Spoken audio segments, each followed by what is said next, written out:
अरे दादा तपाईँ त यहाँ पो हुनुहुँदो रहेछ त चिन्नु भयो मलाई चिनिन त अरे म सन्जको हामी भेटेको थियौँ नि त्यो बुधे आसिङको बिहामा बुद्धि आसिङ को बुद्धि आसिङ हो बिर्से त मैले त अरे दादा तपाईँ पनि छिट्टो भुलिहाल्नु रहेछ नि त पहिला एक प्लेट मोमो खिलाइदिनु त त्यहाँबाट म भन्छु दादा मलाई एक प्लेट मोमो दिनुहोस् त हुन्छ भाइ लु भाइ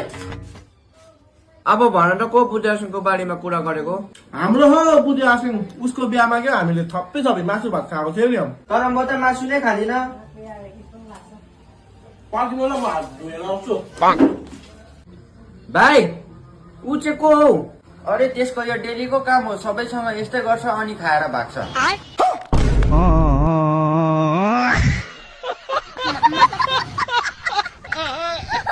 पहिल्यै भन्नुपर्छ नि अन्त म किन भन्नु मेरो त धन्दा चल्दैछ